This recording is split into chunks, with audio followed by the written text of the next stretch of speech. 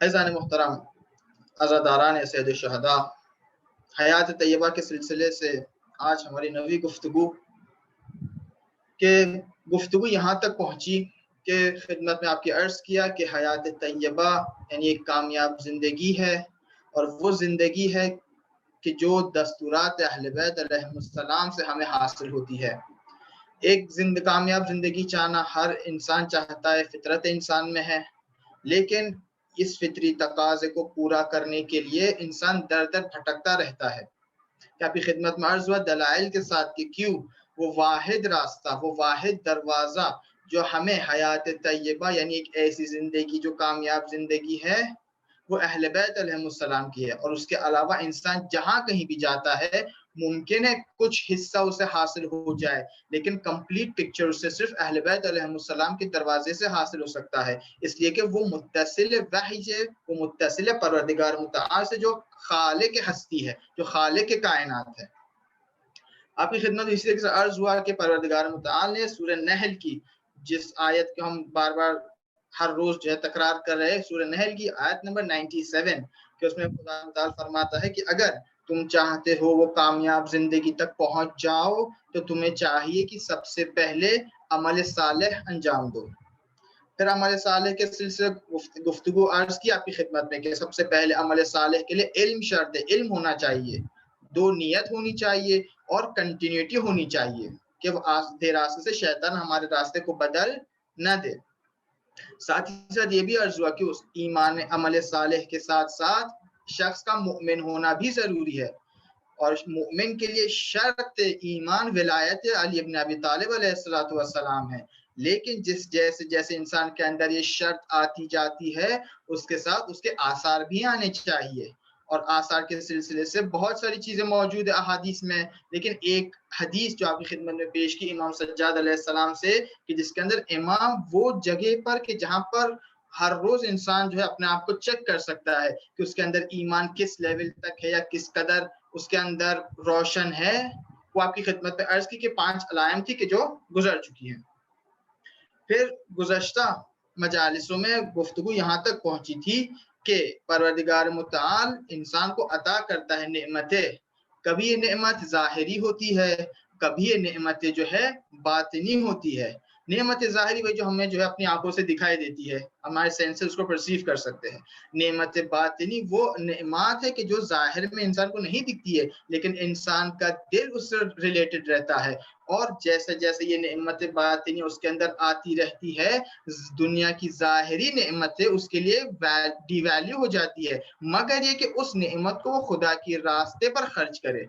अगर खुदा से हटकर वो खर्च कर रहा है तो उस नेमत जो है बदल के निकमत में तब्दील हो जाती है, यानी वो चीजें जो खुदा ने करार दी थी उससे नजदीक होने के लिए तब्दील हो जाती है कि उससे दूर हो जाए, खुदा से दूर हो जाए, रास्ते को भटक जाए।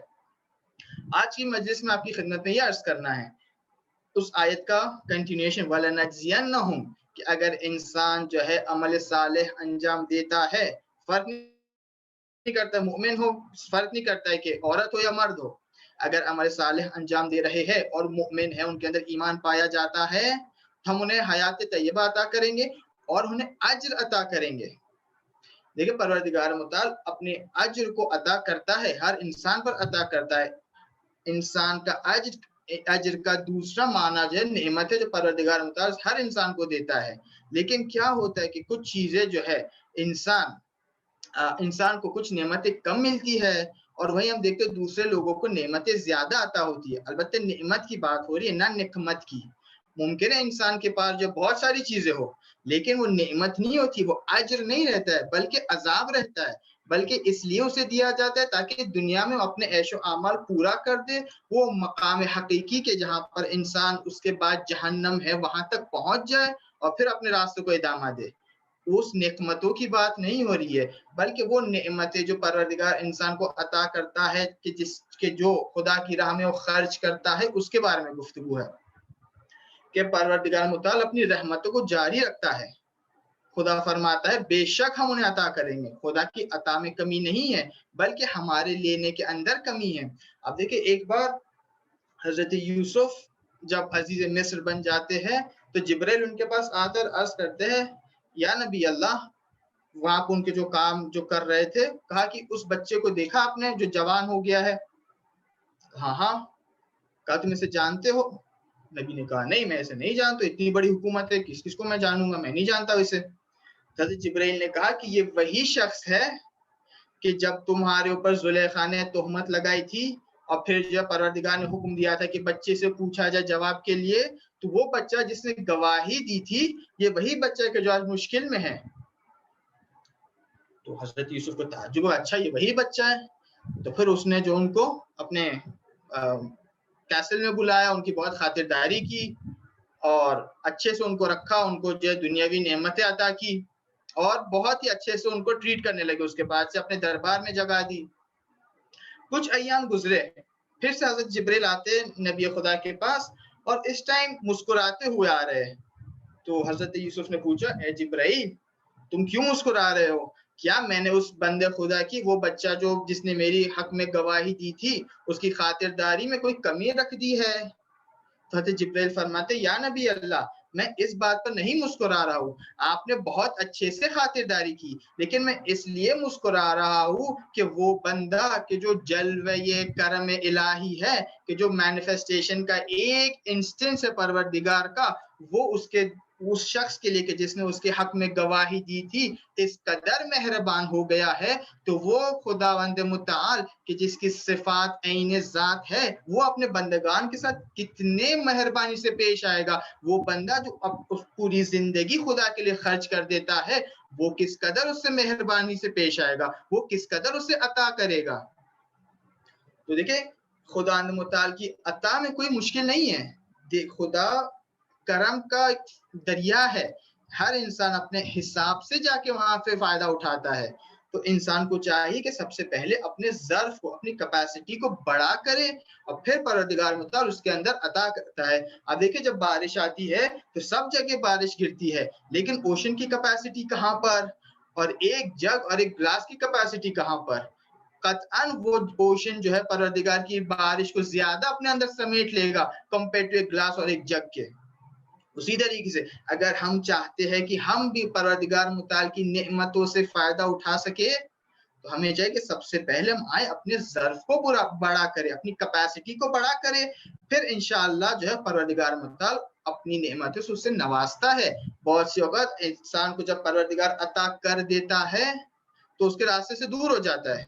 अब देखिए, कितनी बार ऐसा हो कि हमने कहा खुदा से, परवरदिगार हम इस एग्जाम में अगर पास हो गए तो हम फलाह करेंगे, अगर हमें ये जॉब मिल गई तो हम ये करेंगे, हमें ये पोस्ट मिल गई तो हम ये करेंगे। कितने ऐसे वादे करते परवरदिगार मुताल से, और जब दुआ कबूल हो जाती है तब आहिस्ता आहिस्ता इंसान जो अपने वादे को भूल जाता है। इसका मतलब यह है कि वो दुआ जो कर रहा था, दुआ नेमत के सिलसिले से खुदा ने उसे अता भी की, लेकिन इंसान जो है अपनी दिली ख्वाहिशात की वजह से, अपनी मुश्किलात की वजह से, अपने गुरूर और तकब्बुर की वजह से वो हदफ भूल गया, और ये चीज जो उसे खुदा तक नजदीक लेके जाने वाली थी, वही चीज उसे दूर कर देती है। शख्स आता है अमीर कायनात अमीर अल मोमिनीन अली इब्न अबी तालिब अलैहिस्सलातु वस्सलाम के पास, एक बार सलवात पढ़ दे मोहम्मद व आले मोहम्मद पर, अल्लाहुम्मा सल्ली अला मोहम्मद व आले मोहम्मद, और अर्ज करता है कि या अली, मैंने एक कर्ज लिया हुआ है और कर्ज को चुकाने के लिए मेरे पास पैसे नहीं है, आप कुछ मदद कर दे। तो इमाम ने कहा कि ठीक है, वहां पे ईंट दिख रही है तुम्हें, वो ले आओ। शख्स ईंट लेके जाते हैं, ईंट लेकर जो है इमाम को दे देता है। इमाम ने उससे सोने में तब्दील कर दिया, ताकि ये लो और जो है अपना देन भी अदा कर दो, अपना कर्ज भी अदा कर दो, और बाकी जो तुम्हारे रख देना। तो शख्स ईंट को तोड़ता है और कहता है कि मौला, मुझे इतनी सी ईंट काफी है मेरा कर्ज अदा करने के लिए। तो मौला ने कहा कि बाकी भी रख दो, बाद में काम आएगी। कहा कि मौला, आप मुझे अपने दरवाजे से दूर करना चाहते हैं, अगर मुझे कल भी जरूरत पड़ेगी तो कल मैं फिर आपके दरवाजे पे आऊंगा, इसलिए कि ये दरवाजे के अलावा कोई दर नहीं है। अगर आप मुझे अभी दे देंगे, मुमकिन है कि मैं कल जो है आपके पास ना आऊं, लिजा मैं ऐसा काम नहीं करना चाहता हूँ। लिजा जितनी जरूरत है आज की मुझे, उतना ही मैं आपसे लूंगा। शख्स जाके अपने कर्ज को अदा कर देता है। देखिए, कई बार ऐसा होता है कि इंसान एक नेमत तो चाहता है, लेकिन दर वाक़ई उसके लिए वो चीज बुरी होती है। आयत में भी आया कि आसान तो है बुशैया वह करहुन लकुम, बहुत सी बार तुम ऐसी चीज चाहते हो हालांकि कि वो चीज तुम्हारे लिए बुरी होती है, लिहाजा खुदा उसे अता नहीं करता है, इसलिए कि पता है कि आइंदा इसका जो है खराब हो जाएगा। और बहुत सी ऐसी होती है तुम चाहते, तुम नहीं चाहते हो, तुम्हें जाहिर में बुरी लगती है, वैसा अंतक रहू शय वो हुआ खैरुन लकुम। बहुत सी बार ऐसा होता है कि तुम एक चीज को चाहते हो, तुम्हें लगता है कि बहुत अच्छी है, लेकिन दर वाकई तुम्हारे लिए अच्छी नहीं होती है। एक नाबीना शख्स, अंधा शख्स आता है रसूल के पास और अर्ज करता है, या रसूल अल्लाह, मैं अंधा हूँ, नाबीना हूँ, अब दुआ कर दे कि मुझे शिफा मिल जाए। पैगंबर कहते ठीक है, मैं दुआ कर दूंगा, लेकिन क्या तू ये जानना चाहता है कि अगर तू अपनी जिंदगी इसी मुसीबत के साथ, इसी मुश्किल के साथ गुजार देगा तो तुझे क्या क्या आता होगा? कहा नहीं मुझे नहीं पता, फरमा दे मुझे। तो इमाम फरमाते कि अगर तू इसी हालत में जाता है तो तुझे जन्नत में क्या क्या दर्जात मिलेंगे। इमाम रसूल खुदा उसके लिए पूरी तरह से बयान करते हैं। जब रसूल खुदा ने खत्म की तो शख्स कहता है या रसूल अल्लाह, अगर करार है इस मुसीबत के मुकाबले में अगर मैं सब्र करूं तो परवरदिगार मुताल इतना सारा मुझे अता करेगा, तो आप मेरे दुआ ना करें, मैं ऐसे ही अच्छा हूं। लिजा जरूरी है कि इंसान पहले अपने ज़र्फ को पहचाने कि उसका ज़र्फ कितना है, कितना तहम्मुल कर सकता है, उसकी कैपेसिटी नेमत को रिसीव करने के लिए कितनी है। शख्स आता है छठे इमाम इमाम सादिक अलैहिस्सलाम के पास और अर्ज करता है कि या अपने रसूलल्लाह, मुझे इसमें आज़म सिखा दे। इसमें आज़म वो अस्माए पर परवरदिगार के, जैसा आपको पता है कि वलिल्लाहिल अस्माउल हुस्ना, परवरदिगार मुताल के बहुत सारे नाम हैं और एक इसमें आज़म है। उन नामों में से कुछ नाम ऐसे है कि ऐसे नाम है कि अगर इंसान जो उन नाम का वास्ता देकर परवरदिगार से मांगे तो हतमन कबूल होती है, उसकी दुआ कभी रिजेक्ट नहीं होती है। आया और अर्ज करता है कि अपने रसूलल्लाह, मुझे इसमें आज़म सिखा दे। कहा कि तुम तैयार नहीं हो, अभी मैं तुम्हें सिखाने में, हमारे पास है, देने में हमें कोई हरज नहीं, हम बखील नहीं, हम कंजूस नहीं है, तुम्हारे अंदर वो सलाहियत अभी नहीं है कि तुम इसे सीख सको।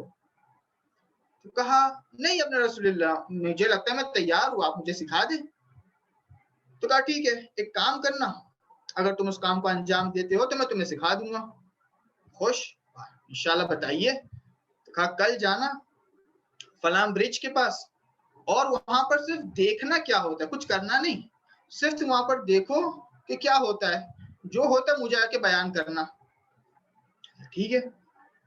अगले दिन ये पहुंचते इस ब्रिज के पास जहां पे इमाम ने कहा था। देखा कुछ हो नहीं रहा, अभी तो कुछ सन्नाटा है। कुछ वक्त के बाद जो है एक बूढ़ा आदमी लकड़ियां लेता हुआ उस ब्रिज पर क्रॉस कर रहा है। जब वो क्रॉस कर रहा है तो पीछे से एक जवान इंसान घोड़े पे सवार हुआ, उसी ब्रिज पर क्रॉस करना चाह रहा है वो भी। और ये जवान जो है जल्दी में उससे कहता है कि जल्दी चलो भाई, रास्ता खोलो। तो वो शख्स कहता है कि मैं बूढ़ा इंसान हूं, मेरे पास इतना सामान है, मैं इससे तेज नहीं चल सकता हूँ। तो बहरहाल जवान था, जवानी के हुरूर में उसने उस बूढ़े को धक्का मार दिया, वो बूढ़ा गिर जाता है और ये जो है रद्द हो जाता है। अब शख्स को गुस्सा भी आया, लेकिन इमाम ने कहा था सिर्फ देखना, कुछ करना नहीं। तो शख्स जो है देखता है, फिर इमाम के पास आता है और कहता है अपने रसूलल्लाह, आपने जहां पे कहा था मुझे जाने के लिए, मैं वहां पर गया था, लेकिन वहां पर एक ऐसा जुल्म देखा मैंने कि मैं कुछ करना चाहता था, लेकिन आपने कहा कुछ नहीं करना, इसलिए मैंने कुछ नहीं किया। कहा तुमने क्या देखा? कहा कि मैंने ये देखा कि एक बूढ़ा इंसान लकड़ियां लेकर जा रहा था और उसके पीछे एक जवान इंसान घोड़े पर जा रहा था और उसने इस बूढ़े से कहा जल्दी चलो, वो नहीं चल सका तो उसने उसको धक्का मार के गिरा दिया। तो इमाम उससे पूछते कि ये बताओ कि अगर तू उस बूढ़े की जगह पर होता तो तू क्या करता? कहा कि मौला, अगर मेरे पास, मैं अगर बूढ़े, मौला ने फरमाया कि अगर तेरे पास उस बूढ़े की जगह तू बूढ़ा, अगर तू उस बूढ़े की जगह होता और तेरे पास इसमें आज़म होता तो तू क्या करता? तो कहता है मालूम है, अगर मैं उस बूढ़े की जगह पर होता और मुझे इसमें आज़म भी होता मेरे पास, तो मैं ऐसा काम करता कि ये जवान कभी भी जुल्म का तसव्वुर भी ना कर सके। तो इमाम ने फरमाया यही फर्क है, वो बूढ़ा आदमी जिसे तू देख रहा था वो इसमें आज़म जानता था, लेकिन साथ में ये भी जानता था कि उसे कहां पर इस्तेमाल करना है। वो चीजें कि जो अपनी हालत तबीयत पे चल रही है उसके अंदर बिला वजह तसर्रुफ नहीं करता था। रोज़े आशूर इमाम हुसैन अलैहिस्सलाम के पास जिन का कबीला आया, जिन ने कहा कि हम कर सकते हैं, लेकिन हम इनका काम तमाम कर सकते हैं, लेकिन इमाम ने फरमाया अगर मैं चाहूँ इनको तमाम करना तो मैं अकेला ही काफी, मुझे जिन्नात की जरूरत नहीं है। हत्ता असर आशू जब इमाम जंग करने भी जाते हैं तभी दुश्मन के लश्कर में कोहराम बपा हो गया, तो मौला किस तरीके से जंग कर रहे हैं। लिजा लेकिन कायदा ये है कि जब तक के इंसान की हालत तबीई में जा रहा है, जो नेचुरल प्रोसेस है एक चीज का, उसके अंदर तसर्रुफ नहीं किया जाता है। तो इमाम ने जब उस शख्स से कहा कि देखो ये फर्क है उस शख्स के अंदर कि जिसके अंदर ज़र्फियत है, कैपेसिटी है कि उसके पास इसमें आज़म है, लेकिन दुनिया वाले अगर जुल्म कर रहे हैं तो वो नॉर्मल प्रोसीजर से खारिज नहीं होता है, वो जुल्म सहता है। इसके बावजूद कि उसके पास इसमें आजम है। तो ये शख्स कहता है मौला आप सही कह रहे हैं, मेरे अंदर वाकई सर्फियत नहीं थी, मेरे अंदर वाकई कैपेसिटी नहीं है, लिहाजा आप मुझे ना सिखाए, आप मुझे इल्म ना सिखाए। खुद इंसान अपनी ज़र्फियत को पहचाने पहले कि उसके अंदर ज़र्फ कितना है, भरा हुआ है, खाली है, बड़ा है, छोटा है। खुद एक बार अपना चेक करे कि मेरे अंदर कितनी सलाहियत है कि अगर कल उठ के मैं जो खुदा से मांग रहा हूँ मुझे मिल जाए, तो आया मैं खुदा का शुक्र अदा करूंगा या उससे दूर हो जाऊंगा। सवाल, इंसान अपनी कैपेसिटी को कैसे बढ़ाए, अपनी ज़र्फियत को किस तरीके से इंसान बढ़ा सकता है? तो आयत फरमाती है इन शकरतुम लअज़ीदन्नकुम, कि अगर इंसान शुक्रगुजार बन जाए लअज़ीदन्नकुम, तो हम उसको ज्यादा कर देंगे। तवज्जो किया आपने, बहुत से इस आयत को इस तरीके से तर्जुमा किया जाता है कि जो एग्जैक्ट नहीं है, सही है लेकिन एग्जैक्ट नहीं है। कहते हैं कि जो है अगर तुम शुक्र करोगे तो नेमत ज्यादा हो जाएगी, मामूलन इस तरीके से बयान कर, लेकिन आयत फरमा रही इन शकरतुम लअज़ीदन्नकुम, ये नहीं कहा इन शकरतुम लअज़ीदन्न निअमतकुम, ये नहीं कहा कि अगर तुम शुक्र अदा करोगे तो हम तुम्हारी नेमतों को बढ़ा देंगे, नहीं कहा अगर तुम शुक्र करोगे तो हम तुम्हें बढ़ा देंगे, तुम्हारी ज़र्फियत को बढ़ा देंगे। अब जब इंसान की ज़र्फियत बढ़ जाती है तो परवरदिगार मुताल की रहमत ऑटोमेटिकली उसके अंदर आने लगती है। तो जरूरी है कि इंसान अपनी ज़र्फियत को बढ़ाए। बहुत सी वक्त इंसान को जब परवरदिगार मुताल नेमत से नवाजता है, एक अगर फर्ज करें अगर एक ग्लास के अंदर थोड़ा पानी है, आधा पानी है, पौना ग्लास पानी है, तो इंसान बिजाय इसके उसका शुक्र अदा करे, ये कहता है परवरदिगार अब वो जो खाली है उसको क्यों खाली रखा है। अगर आधा ग्लास पानी है तो इंसान बिजाय इसके को शुक्र करे, परवरदिगार तेरा शुक्र है कि आधा ग्लास पानी दिया, दूसरा ग्लास भी भर दे, दुआ करे, फौरन कहता है परवरदिगार वो आधा जो नहीं दिया है वो क्यों नहीं दिया मुझे। या अगर इंसान को पौना ग्लास हो, पौना ग्लास नहीं देखता है बल्कि वो कहता है कि ये जो खाली है ऊपर, इसको खुदा तूने खाली क्यों रखे, क्या तुझे मुझसे दुश्मनी है अलियाज़ुबिल्लाह के जो मुझे पूरा ग्लास नहीं दिया। शख्स रहता है आठवें इमाम इमाम अली इब्न मूसा रज़ा अलैहिस्सलातु वस्सलाम के पास, एक बार सलवात पढ़ दे मोहम्मद व आले मोहम्मद पर। अल्लाहुम्मा सल्ली अला मुहम्मद व आले मुहम्मद। फरमाया कि मौला मुझे बहुत परेशानी है, तो आप मेरी कुछ मदद कर दे, फाइनेंस में प्रॉब्लम है, घर में कुछ है नहीं खाने वगैरह को, इतनी अच्छी पोजीशन नहीं है मेरी, आप कुछ कुमक कर दे, कुछ इमदाद कर दे, कुछ मदद कर दे। इमाम ने उसे एक अंगूर दिया। इमाम के सामने ट्रे में अंगूर रखी हुई थी, एक अंगूर उठा के उसे दे दी। कहा मौला मैं आपसे कह रहा हूँ कि जो है मुश्किलात में गिरफ्तार हूँ और आप एक अंगूर दे रहे, इसे मैं खाऊं, मेरी बीवी खाए, मेरे बच्चे खाए, कौन खाएगा इस एक अंगूर को। शख्स कह रहा था कि एक और शख्स वारिद होता है, कहता अस्सलाम वालेकुम या अली इब्न मूसा रज़ा। इमाम ने जवाब दिया और इमाम ने उसे भी एक अंगूर दी। कहा क्यों आए हो यहाँ पर, कैसे हुआ यहाँ पर आना कैसे हुआ। तो कहता है मौला मुझे आपकी ज़ियारत का शौक हुआ तो मैं आपकी ज़ियारत करने आ गया। तो इमाम ने उसे एक अंगूर का पीस दिया। तो कहता है बहुत बहुत शुक्रिया मौला, आपने तबर्रुक दे दिया हमारी ज़बान में, बहुत बहुत शुक्रिया। उसने शुक्र अदा किया तो मौला से 2 अंगूर दिए। 2 अंगुलियत का, मौला आपका तो करम ज्यादा हो गया, बहुत बहुत शुक्रिया, आप करीम इब्न करीम है। जब उसने ऐसा शुक्र अदा किया तो इमाम ने पूरा बंच दे दिया अंगूर का। अब जब बंच दिया तो वो और भी शुक्र अदा, मौला बहुत आपके मेरे लिए भी दिया, आपने घर वालों के, बहुत बहुत शुक्रिया, जज़ाकुमुल्लाह। फिर देखा कि और शुक्र कर रहा है तो इमाम ने पूरी अंगूर की ट्रे दे दी उसे, और खाकसारी से शुक्र अदा करने लगा। फिर आगे जाके इमाम ने हत्ता रिवायत में है कि एक कागज मंगवाया, जो अंगूर का बाग था वो भी दे दिया उसे, ताकि ये भी तुम्हारा।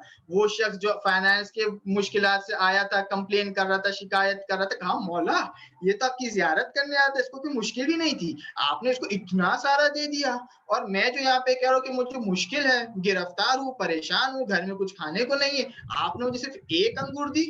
तो मौला ने यही कहा देखो तुमने उसने भी, हमने उसको भी पहले एक ही अंगूर दी थी, उसने शुक्र अदा किया तब हमने 2 किया, फिर शुक्र अदा किया तो हमने 3 किया, फिर शुक्र अदा किया तो एक पूरा बंच दे दिया, फिर शुक्र अदा किया तो ट्रे दे दी, फिर शुक्र अदा किया तो पूरा बाग दे दिया। उसके अंदर ये सलाहियत थी कि जब वो एक नेमत को देखता है तो शुक्र अदा करता है। तुम्हारे अंदर ये सलाहियत नहीं है, हमने आपको एक नेमत दी, एक अंगूर का टुकड़ा दिया, बेजाय इसके कि शुक्र अदा करो, कंप्लेन करने के परवरदिगार एक क्यों दिया, 2 देता, इतनी सारी मुश्किलात है मेरे पास, एक से क्या होगा।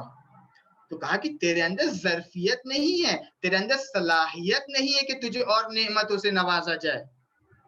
लेकिन उस तरफ उसके अंदर इतनी सलाहियत थी कि जब उसको एक चीज दी गई उसका शुक्र अदा किया उसने, और जब शुक्र अदा करता है तो परवरदिगार ताला फरमाता है लइन शकरतुम लज़ीदन्नकुम व इन कफरतुम इन अज़ाबी लशदीद। अलबत्ता ये सिर्फ पहली चीज। अच्छा, तो सबसे पहले कि इंसान जो है शुक्र अदा करे, अगर चाहता है कि उसके कैपेसिटी बढ़े, उसका ज़र्फ बढ़े कि खुदा ताला से और नेमतों से नवाजे, तो सबसे पहले जरूरी है कि इंसान शुक्र अदा करे। और इमाम सादिक अलैहिस्सलाम फरमाते हैं अदना शुक्र के सबसे छोटा दर्जा शुक्र का ये है रुयतुल नेमत मिन अल्लाह, कि इंसान को जो नेमतें दी जाती है वो ये देखिए किसकी तरफ से आया है। अगर आपके घर के बाहर एक बड़ा सा पार्सल आ जाए, गिफ्ट का डब्बा आ जाए और उसके अंदर वैसी चीज हो जो आपके काम की हो, आप एक बार इस्तेमाल करने से पहले सोचेंगे भाई किसने भेजा इसे, और अब फिर खोलने का आपने देखा कि आपकी काम की चीज है तो आप और भी ढूंढने भाई कौन था वो, उसका जाके शुक्र अदा करेंगे। नॉर्मल इंसान यही करता है कि अगर इंसान के अंदर थोड़ी इंसानियत हो तो पहले गिफ्ट को खोलने से पहले ये देखते भाई कहाँ से आया है, और अगर उसके अंदर उसके काम की चीज हो तो और भी वो हो जाते कि पता चले कौन है जो हमारी तरफ मेहरबान होगा, उसका शुक्रिया अदा करे। तो इमाम सादिक फरमाते हैं कि अदना शुक्र रुयतुल नेमत मिन अल्लाह, कि इंसान का सबसे कम तरीन दर्जा शुक्र का ये है कि उसके पास जो नेमतें है उसी देखिए परवरदिगार मुताल से आई है।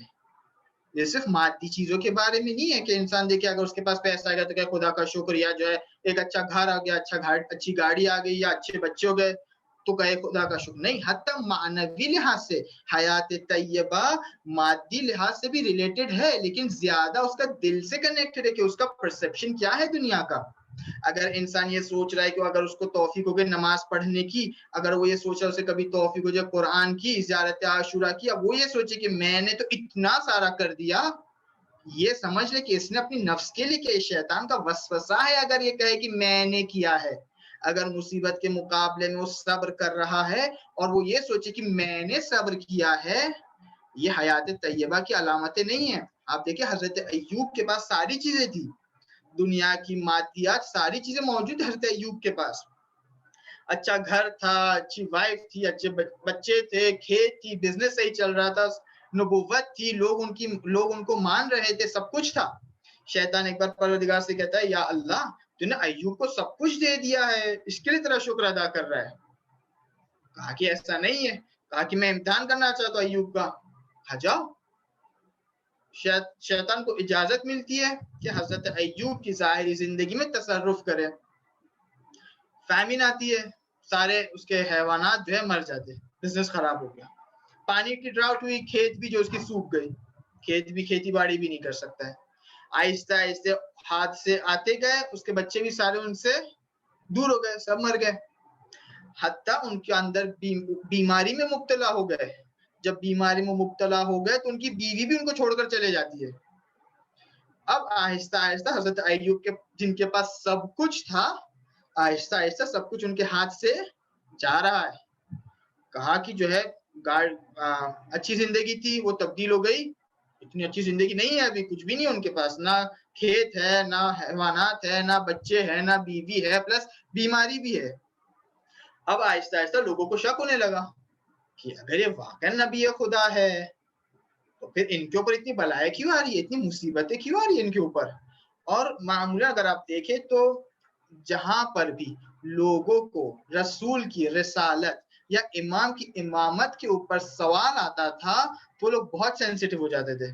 ईद गदीर का वाक़या देखे, शख्स आके कहता है कि पहले तो खुद रसूल खुदा फरमा आयत कुरान वल्लाहु यासिमुका मिनन नास, कि परवरदिगार तुम्हें लोगों के शर से बचाएगा। खौफ था रसूल को कि ऐसा ना हो कि मैं ये ऐलान कर दूं और ये समझे कि जो है मैं अपनी तरफ से ऐलान कर रहा हूँ, खौफ था। और चनाचे बाद में हुआ भी, सअला साइलुन बिअज़ाबिन वाक़िअ के एक शख्स आके पूछा या रसूल अल्लाह अगर ये आपकी तरफ से है तो मैं नहीं मानता हूँ, खुदा की तरफ से तो मुझ पर अजाब नाजिल हो जाए।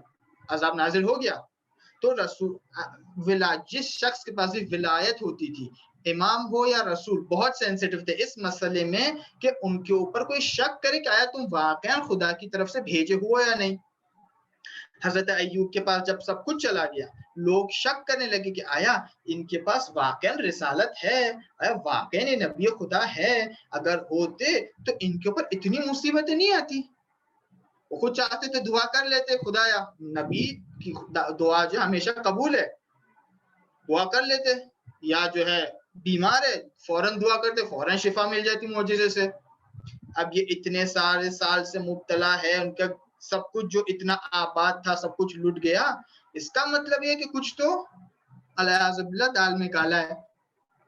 तो आहिस्ता आहिस्ता लोगों ने अय्यूब नबी की बात को भी मानना कम कर दिया, छोड़ दिया। और हजरत अय्यूब के लिए बहुत सख्त था कि एक इंसान आके उनकी रिसालत पर आके शक करे। तो एक बार खुदा मुताल के पास गिलेमंद होते हैं, शिकवा करते, परवरदिगारा और कितना सब्र करूं और कितना इम्तिहान लेगा मेरा, सब कुछ चला गया, अब लोग भी ये शक कर रहे हैं कि आया मैं तेरा वाकई नबी हूं या नहीं, कितना इम्तिहान होगा और कितना मैं सब्र करूं। आवाज आई, अय्यूब ये जो तुम सब्र कर रहे थे, तुम खुद सब्र कर रहे थे या तुम्हें परवरदिगार ने तौफीक दी थी तब जाके तुम सब्र कर रहे हो? जैसे ये आवाज आई, हजरत अय्यूब को रियलाइज हुआ कि नहीं, जो भी है, जितना भी मानवीय स्पिरिचुअलिटी है मेरे अंदर, वो अल्लाह तबारक व तआला की तरफ से है। हमारा खुद के अंदर इसका रोल सिर्फ ये कि हमने उसे चूज किया है, वो भी तौफीक खुदा थी तब जाके चूज कर पाए। जैसा इंडिपेंडेंट होना खुदा से अपने स्पिरिचुअल अफेयर्स में भी ये खुदा की तरफ नहीं लेके जा रहा बल्कि शैतान की तरफ लेकर जाता है। उसके बाद से रिवायात में है कि हजरत अय्यूब ने जैसे ये सुना, नीचे से कीचड़ उठाया और अपने जबान में रख दिया कि मैंने कौन सी बात कह दी। तो इंसान अगर हयात तैयबा तक भी पहुंच जाए, अगर इंसान के अंदर वो सिफात आ जाए जो हयात तैयबा के लिए है, कि जिसको इंशाल्लाह आज अगर वक्त हुआ तो अर्ज करूंगा, तो तब भी इंसान ये ना समझे कि मैंने कुछ किया है।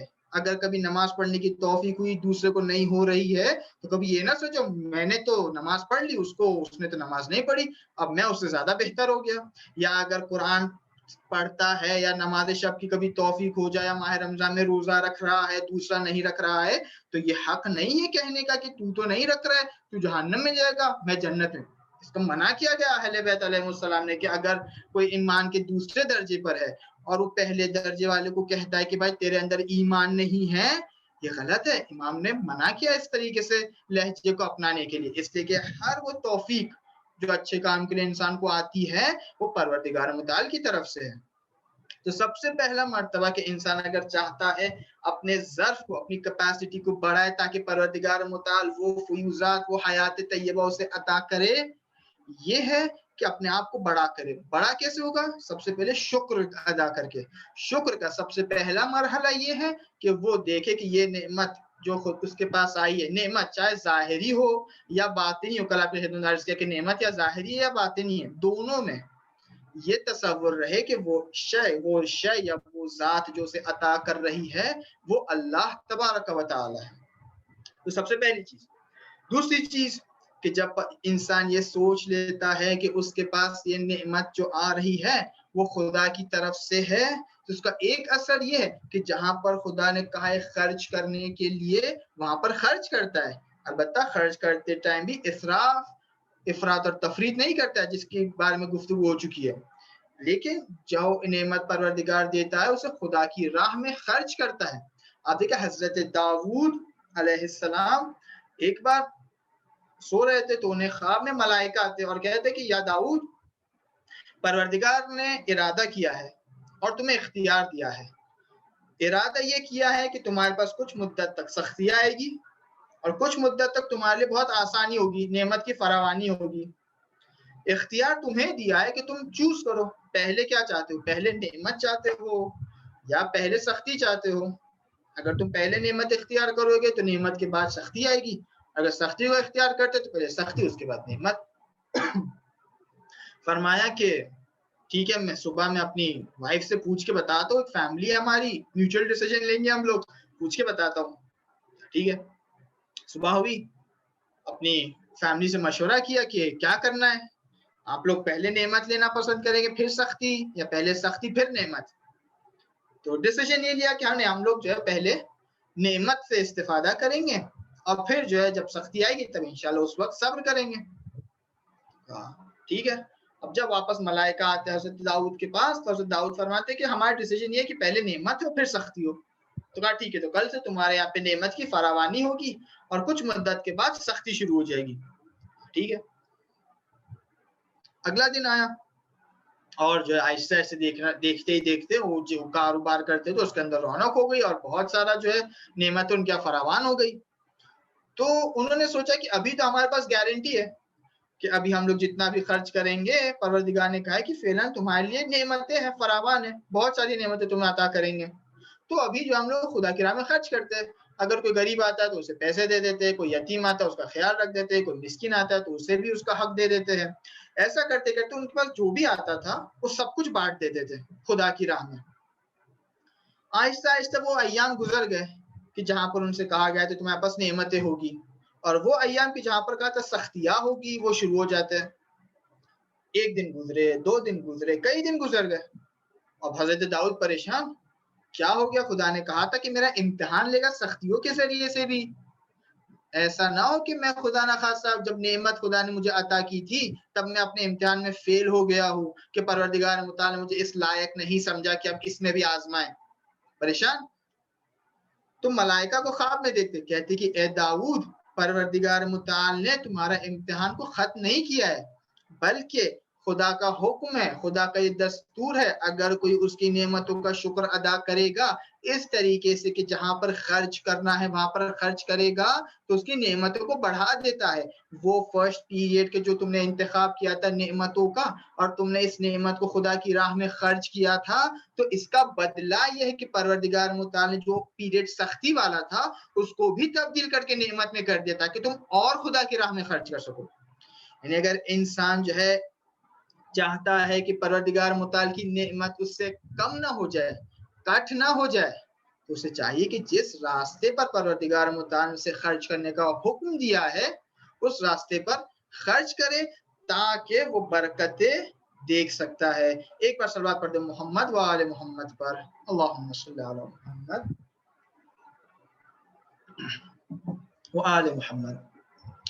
3 फरमाया गुफ्तगू यहाँ थी, यानी गुफ्तगू को खोना दीजिएगा 1 1 2 3 में, कि इंसान के पास परवरदिगार नेमत अता करता है, नेमत जो है कभी निकमत में तब्दील हो जाती है, लेकिन नेमत की फरावानी के लिए जो है इंसान को चाहिए कि अपने आप को बड़ा करे, ज़र्फ अपने आप को बड़ा करे ताकि नेमत बाकी रहे, निकमत में तब्दील ना हो जाए। उसके लिए फरमाया इमाम सादिक अलैहि सलाम ने सबसे पहला काम ये है कि इंसान ये जाने कि किसकी जानिब से नेमत आई है। 2 फरमाया कि जो है जब तुम्हें परवरदिगार नेमत अता करता है तो उसको उस रास्ते पर खर्च करो कि जहां पर परवरदिगार तुम्हें खर्च करना चाहता है, देखना चाहते तुम खर्च करो। और तीसरा, और ये भी इंपॉर्टेंट है, वो वास्ते या वो मीडियम्स के जिसके जरिए से तुम्हें ये नेमत मिली है उनको भी ना भूलो। मन लम यशकुरिल मखलूक लम यशकुरिल खालिक, वो इंसान की जो मखलूक का शुक्र अदा नहीं कर सकता है वो कभी भी अपने खालिक का शुक्र अदा नहीं कर सकता है। कयामत के दिन कुछ अफराद को कहा जाएगा तुमने अपने परवरदिगार का शुक्र अदा नहीं किया।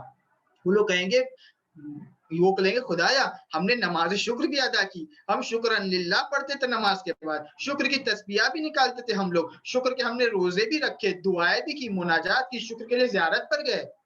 लेकिन आवाज आएगी नहीं, परवरदिगार का शुक्र उस वक्त तक तुम अंजाम नहीं दे सकते जब तक कि वो मीडियम्स, वो सहारे के जिसके जरिए से तुमने इस काम को अंजाम दिया उसका शुक्र अदा ना करो। अगर इंसान ये सोचता है कि लोगों का कि जिसके जरिए से उसे ये नेमत अता हुई है उसे शुक्र ना करे और डायरेक्ट खुदा का शुक्र अदा करे तो शुक्र कबूल नहीं है। इसलिए कि इंसान को अपना हम्बिलनेस दिखाना है, अपना ग्रैटिट्यूड दिखाना है उन अफराद के लिए, उन जराया के लिए कि जिसे खुदा मुताल ने करार दिया है ताकि ये नेमत हमारा आप तक पहुंचे। जैसा तीसरी चीज ये है कि इंसान वो चीजें जो परवरदिगार मुताल उसे अता करता है, वो जराये, वो वसाइल, वो मीडियम्स कि जिसके थ्रू परवरदिगार अता करता है उनको जहन में रखे, उन्हें ना भुला दे। तो जब इंसान इस काम को करता है तो परवरदिगार मुताल के शाकिरीन में से बन जाता है, शुक्रगुजार बंदों में से बन जाता है। और जब इंसान शुक्रगुजार बंदों में से बनता है तो उसे परवरदिगार मुताल उसकी कैपेसिटी को बढ़ाता है। जब कैपेसिटी बढ़ती है उसकी, तब नेमत भी ऑटोमेटिकली उसकी इजाफा होती है। चौथी चीज और आखिरी चीज कि इंसान अगर चाहे कि अपने आप को बड़ा करे, अपने ज़र्फ को बड़ा करे, अपनी कैपेसिटी को बड़ा करे, ताकि खुदा उसके अंदर और खजाइन को डाल सके, ये है कि इंसान तमाम शुक्र अदा करे। तमाम शुक्र क्या है? परवरदिगार ने हज़रत मूसा से कहा, ए मूसा, तुम मेरा शुक्र अदा नहीं करते जिस तरीके से हक है अदा करने का। क्या हक है शुक्र अदा करने का? आपने जो नेमतें दी है उसको मैं खर्च कर रहा हूं आपकी राह में, ज़बान से भी शुक्र अदा कर रहा हूं। और क्या करना चाहिए मुझे? कहा कि नहीं, तुम शुक्र अदा नहीं कर रहे, तुमने जो कहा सही है, शुक्र है वो भी, लेकिन कमाल शुक्र और तमाम शुक्र ये नहीं है। तो हज़रत मूसा कहते, परवरदिगारा, मैं तेरा शुक्र अदा करने से आजिज हूँ। जब कहा मैं शुक्र अदा करने से आजिज हूँ, तब खुदा कहते कि हाँ, यही है कमाल शुक्र, कि इंसान खुदा की राह में खर्च करने के बाद खुदा के ऊपर मिन्नत न रखे। देखा परवरदिगार, मैंने तेरी राह में ये किया, मैंने तेरी राह में ये किया, मैंने इतने मिस्कीनों को खिलाया, मैंने इतनी तबर्रुकात दिए। खुदा के ऊपर मिन्नत रखना कि खुदा देख, मैंने तेरी नेमत को कहां कहां खर्च किया, जहां जहां तू कहता है वहां खर्च किया। परवरदिगार ने तुझे नेमत दी है ताकि तू खर्च, अगर नेमत ही ना होती तो तू कहां खर्च करता। लिहाजा फरमाया कि इंसान का तमाम शुक्र, कमाल शुक्र ये है कि इंसान नेमतों को देखे। कुछ लोग रहते कि स्टार्टिंग से कि जब शुक्र करना मुमकिन ही नहीं है, जब हम खुदा का शुक्र अदा ही नहीं कर सकते, तो हम क्यों ऐसा काम शुरू ही करें गिनना नेमत का। नहीं, खुदा की नेमत को देखे, उसे इस्तेमाल करे, दूसरों के यहाँ पर जहां पर खर्च करना है वहां पर खर्च करे, और फिर ये भी इकरार करे, परवरदिगारा, अगर तेरी मदद ना होती, तेरी इमदाद ना होती, तो मैं इस काम को नहीं कर पाता। मैं तेरा शुक्र अदा करने से आजिज हूँ। इंसान पूरी रात सजदे में पड़ा रहे तब भी शुक्र अदा नहीं हो सकता है। उसका एक असर कि इंसान जब इन मराहिल को तय करता है तो ये कि हमेशा अपने आप को मकरूज रखता है खुदा का। इमाम हुसैन अलैहिस्सलाम आशूर के दिन अपने आप को ये नहीं किया, खुदा के सामने कभी ये अर्ज नहीं किया, परवरदिगारा, मैंने सारा घर बार तेरी खातिर लुटा दिया। कहा कि परवरदिगारा, तेरी तौफीक थी, तूने मेरा हाथ पकड़ा था, इसलिए मैं इस काम को कर सका। या ग़ियासल मुस्तगीसीन, ए वो खुदा कि जब जिसको पुकारा जाए तो वो जवाब देता है, मुझे आखिरी लम्हे में अपने हाल पर वागुजार नहीं कर देना। खुद इमाम के जुमले जब मलऊन जो है इमाम को शहीद करने जा रहा था, या ग़ियासल ला माबूद सिवाक, तेरे अलावा कोई माबूद नहीं है, इस मरहले पर भी मेरे हाथ को अकेला नहीं छोड़ना। जनाब अली असगर अलैहिस्सलाम का जब जनाजा उठाया तो फरमाया, परवरदिगारा, ये मुसीबत हुसैन के लिए बहुत सख्त है, लेकिन इसलिए कि तू देख रहा है मेरे लिए आसान है। अली अकबर की मुसीबत इमाम के लिए बहुत सख्त थी, लेकिन इसलिए कि खुदा की राह में है, खुदा से कनेक्टेड है, कभी भी इजहार नहीं किया, परवरदिगारा, तूने मेरा बेटा भी लिया, फर्जंद भी ले लिया। हर लम्हा शुक्र किया। आज़ादारों, 8-9 मुहर्रम वो रात है कि जहां पर अली अकबर अलैहिस्सलाम के मसाइब बयान किए जाते हैं। अली अकबर कि जो दिखने में, बोलने में, गुफ्तार में, रफ्तार में सबसे शबीह थे पैगंबर के। और जब भी अहले बैत अलैहिस्सलाम को दिल चाहता था कि रसूल खुदा की जियारत करे, तो अली अकबर अलैहिस्सलाम के चेहरे को देखते थे। सुबह आशूर इमाम अली अकबर से फरमाते, बेटा अकबर, आज की अजान तुम दो, इसलिए कि आखिरी अजान है, हम चाहते कि नाना की आवाज फिर से सुन लो, और दुश्मनों पर भी इत्माम हुज्जत हो जाए कि देखो, वो लोग के जिसके साथ तुम जंग करना चाह रहे हो, वो रसूल खुदा से इतने नजदीक है कि गोया आवाज भी जब आ रही है तो रसूल खुदा की आवाज आ रही है। और ऐसा थे, जब अली अकबर ने आजान दी सुबह आशूर की, तो दुश्मन के खेमों में लोग परेशान थे कि क्या रसूल खुदा फिर से आजान दे रहे हैं। इतनी शबाहत थी, अब सोचे कि जब ये अली अकबर को विदा करने का वक्त आएगा, अब यही अली अकबर जब जमीन पर गिरेगा, यही अली अकबर जब जमीन पर एड़िया रगड़ रहा होगा, तो उस बाप के ऊपर क्या गुजरी होगी। शुभ आशूर आ जाती है, एक के बाद एक हर इंसान जाता है। असहाब चले गए, अंसार चले गए, बनी हाशिम की नौबत आती है, बनी हाशिम में भी और मोहम्मद जा चुके, कासिम जा चुके, इमाम हुसैन के दो दूसरे भाई थे सब जा चुके। हत्ता रिवायात में ये है, यहाँ पर इख्तिलाफ है कि अबुल फजल थे या नहीं तो उस वक्त, लेकिन इसलिए कि जब कहा जाता है जब अली अकबर को खेमे में लेके जाने के लिए कहा गया तो उन्होंने कहा बनी हाशिम के बच्चों से दरखास्त की। इससे कुछ उलमा ने ये इस्तेफादा किया कि उस वक्त पर हज़रत अबुल फजल भी नहीं थे। अगर इस रिवायत को माना जाए तो हत्ता अबुल फजल को भी दे चुके हैं। अब बड़ों में सिर्फ इमाम हुसैन है और एक अली अकबर है।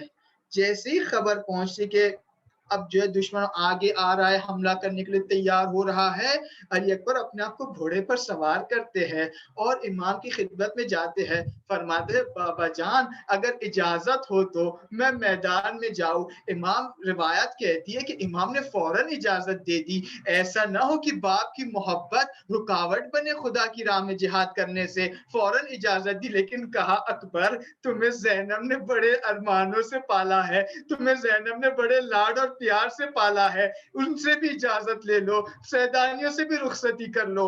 हजरत अकबर आते हैं ज़ैनब के खेमे में, अर्ज करते फूफी अम्मा इजाजत दीजिए, बाबा से इजाजत मिल चुकी है, आप भी इजाजत दे दे, आप भी रुखसती दे दे। जनाब ज़ैनब फरमाती है दीन खुदा के दीन की खातिर और मेरे भाई की नुसरत की खातिर ऐ अकबर मैं तुम्हें इजाजत देती हूँ। रिवायत कहती है कि जब सैदानियों से रुखसत होना चाहते थे तो 7 बार खेमा ऊपर गया है, 7 बार खेमे का पर्दा नीचे आता है। कहा इसलिए कि जब भी अकबर बाहर आना चाहते थे, एक सैदानी रोक के कहती अकबर कहाँ जा रहे हो मेरे बेटा, मैदान में न जाओ। दूसरी सैदानी कहती कि शबी है पैगंबर, कहाँ मैदान में जाना चाह रहे हो। एक के बाद एक बीवी आती थी, अकबर का दामन पकड़ लेती थी, कहती कि अकबर न जाओ। शायद एक वजह तो मोहब्बत अकबर है, दूसरी वजह जो बयान करते वो ये है इसलिए कि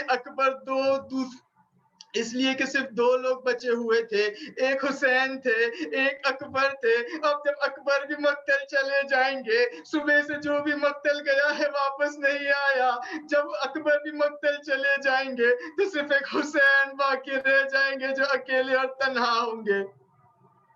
अकबर सबसे विदाई करके, सबसे रुखसती करके बाहर आते हैं, देखा बाप खड़ा है, नज़रत आयसिन। इमाम ने अकबर को सर से पैर तक के देखा, हसरत भरी आंखों से देखा। ये तो वही बता सकता है कि जिसका एक जवान बेटा हो और बेटा आखिरी बार खुदाफिजी करने के लिए आ रहा हो कि उसके दिल पर कितनी हसरत रह जाती है। एक बार हसरत से अकबर को निगाह किया, सर से लेके पैर तक देखा, कहा अकबर आओ तुम्हें सवार करता हूँ। जनाब अकबर को सवार किया, आगे बढ़ रहे हैं, हाथों को उठाकर दुआ की, अल्लाहुम्मा शहद अला हाउला इल कौम, परवरदिगारा शाहिद रहना कि इस कौम की तरफ उस इंसान को भेज रहा हूँ कि जो पैगंबर में सबसे ज्यादा शबाहत रखता था, बोलने के लिहाज से, चलने के लिहाज से, रफ्तार के लिहाज से, अखलाक के लिहाज से, वो इंसान के जो रसूल से शबीह था उसको भेज रहा हूँ कौम की तरफ।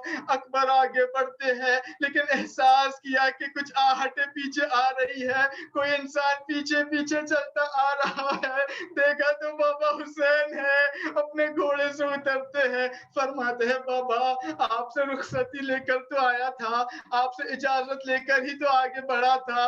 इमाम फरमाते अकबर तेरा काश कोई बेटा होता और वो तेरे जैसा होता, तब तुझे पता चलता कि एक बाप पर क्या गुजरती है कि जो ऐसा बेटा कि जो रसूल से शबी हो उसे किस तरीके से खुदाफिजी कर सकता है। जाओ बेटा अकबर मैंने तुम्हें इजाजत दी। अब अकबर जाते हैं, जंगे नमाया करते हैं, अजरकुम अल्लाह, रिवायात में यहाँ तक के है कि तक 200 लोगों को फिन्नार करते हैं, वासिले जहन्नम करते हैं, लेकिन हाय भूखे हैं, प्यासे हैं।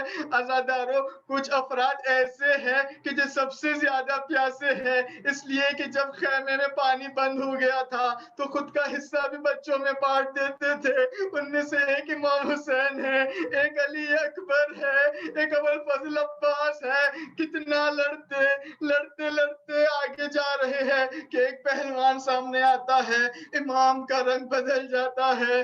अम्मा फिजा पूछती है, बेटा हुसैन क्या हुआ, आया अकबर जमीन पर गिर गए हैं? फरमाया नहीं, लेकिन एक ऐसा पहलवान आ रहा है सामने। जनाब फिजा कहती है, बेटा हुसैन, अकबर जवान है, अकबर बहादुर है, उसके साथ उससे भी फिन्नार कर देगा। लेकिन इमाम फरमाते, मम्मा फिजा, अकबर जवान जरूर है, अकबर बहादुर जरूर है, लेकिन हाय अकबर भूखा प्यासा है, दुश्मन सैराब हो के आ रहा है, अकबर प्यासा भूखा उससे लड़ने जा रहा है। मादर अकबर से कहे उसके लिए दुआ करे। जैसे ही मादर अकबर ने हाथों को उठाया और फरमाया, परवरदिगारा, या मन रात यूसुफ अला याकूब, ऐ वो कि जिसने यूसुफ को याकूब से मिला दिया, मुझे भी अकबर से मिला दे। माँ की दुआ पूरी हुई थी कि अकबर दरवा खैमे पर आते हैं और इमाम से फरमाते हैं, अबदी अतशो कद कतलूनी, बाबा जान, प्यास हमें मारे डाल रही है, जेवर जंग जो है बहुत संगीनी कर रहे हैं, एक कतरा काश पानी का मिल जाए। मुझे नहीं पता हजरत अली अकबर की बात है, पता था खैमे में पानी नहीं है, लेकिन पानी की तलब की। शायद ये बताना चाह रहे हो किस कदर तश्नगी का आलम था, या उलमा ने ये बयान किया, शायद ये कहना चाह रहे हो, बाबा आप इजाजत दे दे कि शहीद हो जाऊं, अब मरने की इजाजत दे दे हमें। इमाम ने जनाब अकबर की जबान को अपनी जबान पर रखा, मारिफ को पहुंचाया और कहा कि ऐ अकबर जाओ, बहुत जल्दी नाना रसूलुल्लाह तुम्हें सैराब कर देंगे, कुछ देर है। और अली अकबर जाते हैं जंग में, कितना जंग करते करते करते एक बार एक मलून का वार हुआ, बर्छी फेंकी, अकबर के सीने में लगी, अकबर संभल न पाए, अपने आप को घोड़े की गर्दन पर रख दिया, घोड़े की गर्दन पर हाथ रखा, लेकिन हाय अकबर खून जख्मों से चूर चूर है, खून घोड़े की आंख में जाता है, और बजाय इसके कि खैमों की तरफ जाए, वो दुश्मनों के दरमियान चला जाता है। अब जब दुश्मन के दरमियान आते हैं तो जिसके पास जो था उसने अकबर पर वार किया। हाँ, एक वक्त ऐसा आता है कि अकबर घोड़े पर संभल न सके, जमीन पर आते हैं, फरमाए अबता अलैकुम मिन्नस्सलाम, हाद जद्दी रसूलुल्लाह, फरमाया कि ऐ बाबा जान, आप पर मेरा सलाम हो, मुझे पता है आप तन्हा है, मदद के लिए नहीं पुकार रहा हूँ, मेरा सलाम कबूल कीजिए, हाज़ा जद्दी रसूलुल्लाह, और आपने कहा था कि जद आएंगे, लो मेरे जद आ गए हैं मेरे को मुझे पानी देने के लिए। जब इमाम ने इस आवाज को सुनी, फौरन गए मैदान की तरफ, लेकिन आलम क्या है, आगे जाते हैं, गिरते हैं, संभलते हैं, गिरते हैं, संभलते हैं, आंखों की बीनाई जा चुकी है, आंखों की रोशनाई जा चुकी है, आवाज देते हैं, ए अली बता मेरे बच्चे तू मैदान में कहाँ पर है। रिवायत में मिलता है कि इमाम हुसैन घुटनियों के बल चलते हुए अली अकबर के पास पहुंचे हैं। जब देखा बर्छी सीने में है, हाथ की आस्तीनों को ऊपर किया, बर्छी को निकालना चाहा, बर्छी को निकाला, साथ में अली अकबर की रूह भी परवास कर गई। फरमाया, परवरदिगारा इस कुर्बानी को मुझसे कबूल कर ले। फबका बुका अन आलिया, और जोर जोर से गिरिया करने लगे, फरमाने लगे, वलदी अली, ऐ मेरे बेटे अली। वहां दुश्मन हंस रहे थे, या इमाम अपने लाल पर गिरिया कर रहे थे। इमाम उठते हैं, उमर साथ के हंसते हुए चेहरे से कहते हैं, परवरदिगारा इसकी नस्ल को नाबूद कर दे, इमाम ने अपने रुखसार को फवदा खद्दहु अला खद्दे, अपने रुखसार को अली अकबर के चेहरे पर रखा। थोड़ी देर हो गई, वहां ज़ैनब को लगा हुसैन का भी इंतकाल हो गया है। वहां हुसैन की आवाज देकर बाहर आ रही थी कि इमाम फरमाए ज़ैनब अभी हुसैन जिंदा है। इमाम हुसैन अली अकबर के जनाजे से उठते हैं। अलग दुनिया बाद कल अफा, अली अकबर तेरे बाद इस दुनिया पर खाक हो। लाशा उठाना चाहते हैं, हाँ, लेकिन बूढ़ा बाप जिसका कमर बनी हाशिम भी जा चुका है, जिसकी कुव्वत बाजू भी जा चुकी है, जिसकी आंख से रोशनाई भी जा चुकी है, किस कदर खेमों की तरफ लेकर जाए। आवाज दी, बनी हाशिम के बच्चों, आओ अली अकबर के जनाजे को खेमों में ले जाओ।